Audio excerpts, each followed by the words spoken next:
Stars, burning hot balls of gas and dust.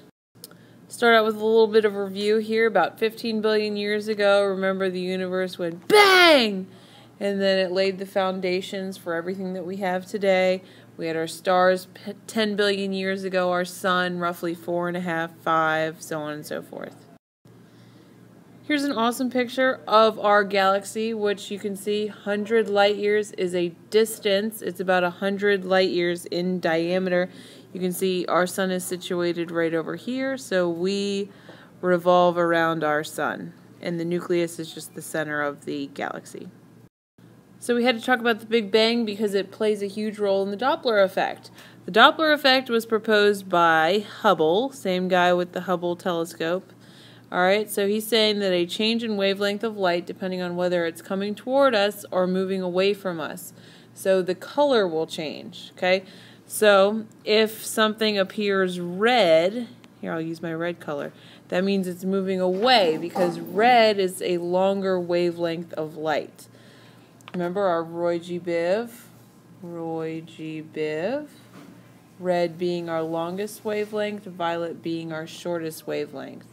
So if it has a blue shift or ending towards the blue end of the spectrum, that means it's coming towards us because the shorter wavelengths can reach us.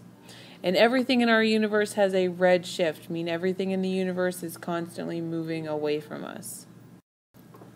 So this picture here is demonstrating the Doppler effect. So we have our blue shift, our shorter wavelengths of light as the object is coming towards us, our red shift or our longer wavelengths of light as the object is moving away from us. Alright, so stars are humongous balls of glowing hot gases. The gases are hydrogen and helium, and they produce their energy by nuclear fusion.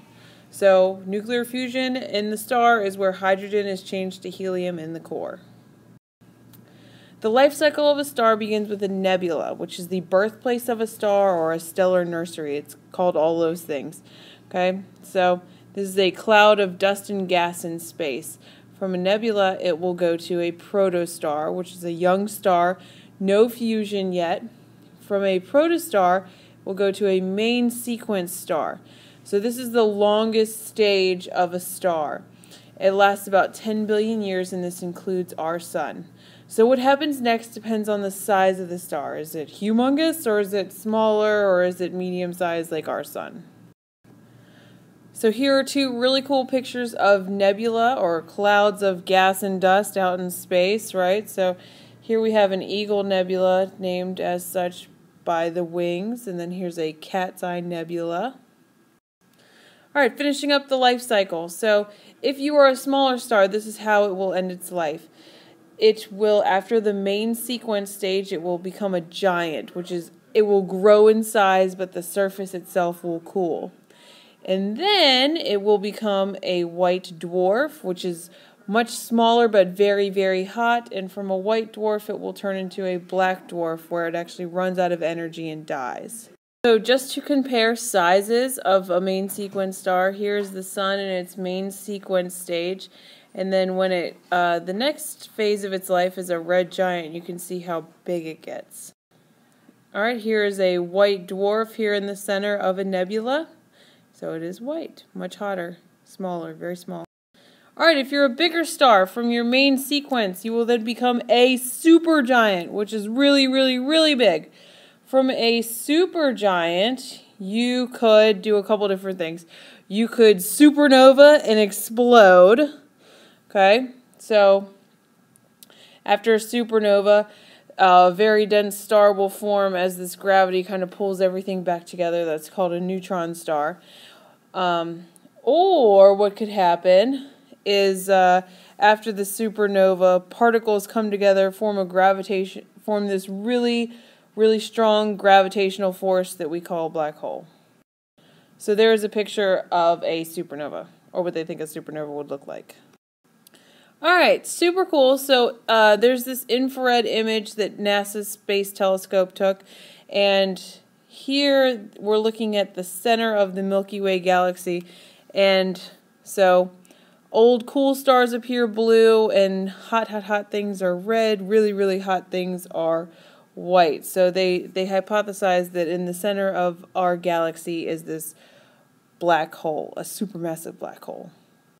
All right, a diagram showing you the two paths. Remember, so we have our stellar nursery, and then which will give way. The only step it's missing is the protostar here, and then you can be the sun-like star, a huge star, or a giant star, and that all, depends on your size. So the rest of your life is determined by your size. If we were going to compare it to the life of a human, protostar is when you're in the womb. Infancy through adulthood is your main sequence stage. You're getting a little bit older. Middle-aged is your red giant, supergiant. All right, a little bit older, you're going to be the white dwarf, black hole kind of area. All right, so here's a video that'll kind of show you the life cycle of a star with some cool pictures. They begin in clouds of dust and gas so far away that we would need 100,000 years to reach them.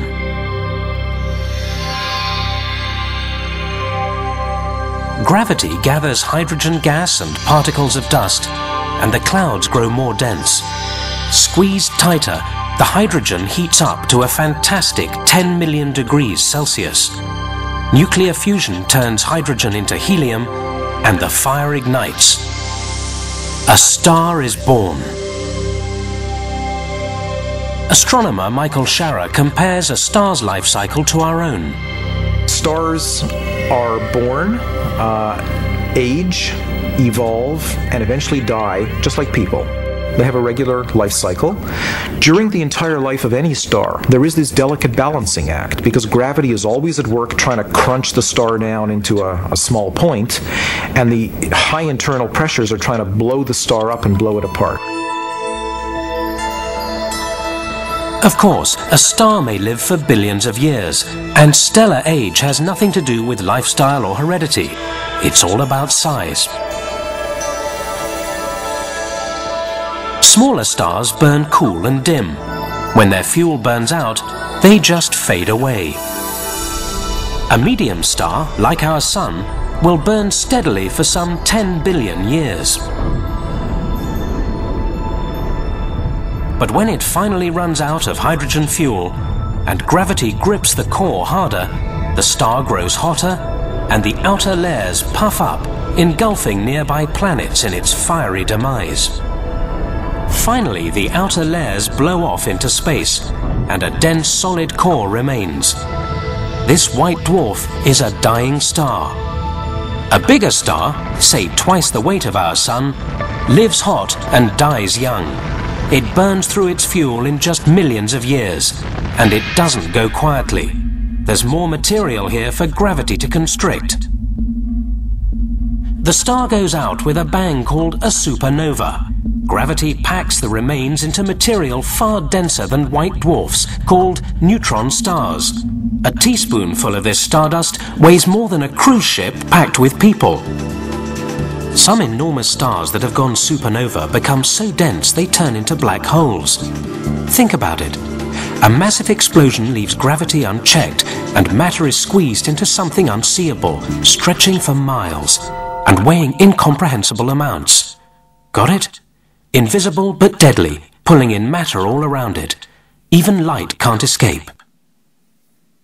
Not to worry, supernovas are rare. A galaxy like ours, of 100 million stars, may experience only one exploding star in a century. So we're good to go. All right, last but not least, we have star color. So the star's color is based on its surface temperature, and from coolest to hottest, these are the colors. So red being the coolest, blue is the hottest, orange, yellow, and white in the middle. All right, apparent magnitude of a star is the brightness of the star as it appears from Earth. So apparent appears from Earth, okay? This is affected by distance, size, and of course color. So an absolute magnitude is the true brightness of a star. All right, so here we have the Hertzsprung-Russell diagram, which compares temperature and absolute magnitude, or the true brightness of the star. So here along our x-axis, we have temperature, and actually as it goes this way, the temperature is decreasing. And luminosity is on your y-axis, or brightness, and as you go up here, the luminosity or brightness is increasing. Okay, so our brightest and hottest stars are actually going to be our blue giants, whereas our coolest and dullest stars are going to be down here, these main sequence. So then what's a red supergiant? Well, it's cooled off a lot, but it's really bright. So you can kind of see where I'm going with this.